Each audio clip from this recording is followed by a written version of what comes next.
Yep, okay, I'm going to show you a short film to start with, and I'll talk over it while it's playing. But what I'm basically looking at is bioprinting. I want to make a facility that allows printing of biological objects and cellular structures, therefore allowing things like organs and fake meat to be printed. And what happens is it prints these cells in a structure in a layer of this special gel, and it kind of builds up the layers, and then the gel melts away, allowing the cells to then form into each other and grow into each other, making the final piece of organ. People are already starting to research printing things like hearts. PayPal's co-founder recently invested in a startup in Australia for fake meat. So I think he's a big believer in that.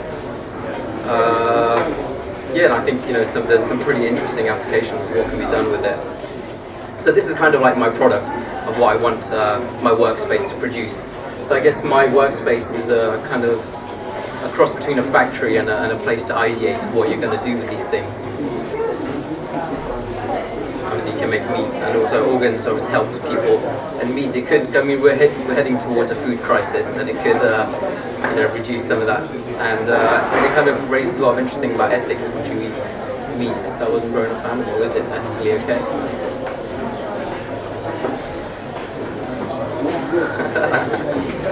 And I think some of the results that, maybe butchers would end up closing, but it probably affects more businesses that deal with animals. And it could be a lot of older people, because if you can start replenishing organs, you'll have a lot less deaths, a lot of older people hanging around eating meat, fake meat. So that's kind of like my premise, my concept of what I'm wanting to do. So cellular printing, I've got a few images I've found off the internet of some of the possible things we can do. It's kind of recapping what I just showed you. This is some of the equipment. And I guess the ways it will be stored, it would have to be made by stem cells, because stem cells can't have to be reused from another cell in the printing process. You can't make them on demand. Therefore, you'd have to have big kind of stem cell facilities to be able to create them artificially and then feed them into the printers. This is the printing process, like you guys just saw. Just prints up in layers and lets it build up. And these are some people that I think would evolve. I think you'd have investors, but I wanted to place different people to mix together. So you get investors, chefs, surgeons, and designers all kind of mixing together to come up with these ideas and possible applications of cellular printing. And so far I've imagined two services, which is like a biotech, slightly more medical service, and one which is a food service. And then I came up with this concept called body meat as a way of kind of marketing it, because you can use things on your body, but also it changes the way people will eat. And some of the effects I thought on society was, like I said before, you have some butchers closing down. It's okay. People with animal rights groups might get quite excited. There'll be less reasons for using donors, and hospitals would start emptying out and get more old people around.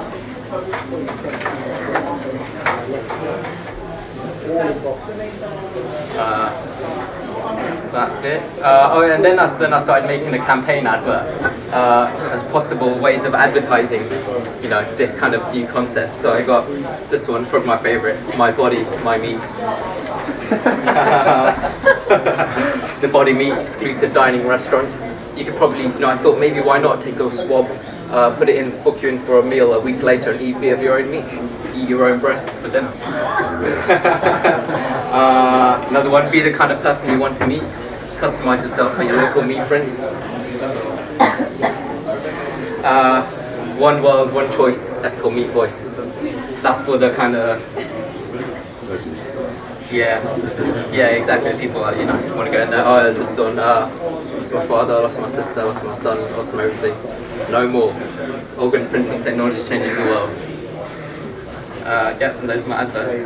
And then that kind of brings me last to actually what it means for design. And I started looking at this kind of linearity of it, because I was looking at kind of production lines and the linear way if you can print, because it allows you to print multiple organs and cellular objects all in one go if you have many print heads going on. So I kind of wanted to look at this linearity concept and what that translated into actual architecture. So I picked out the DLR because of its great transport links, because I wanted it to be able to link up to other hospitals and other butchers and other restaurants. So I wanted it very close to transport.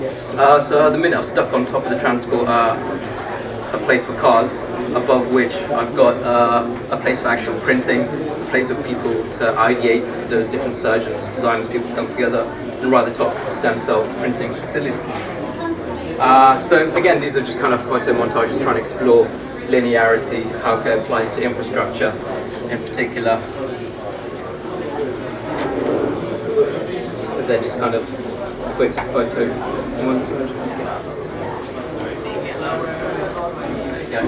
And then I've ended up here, which I did yesterday.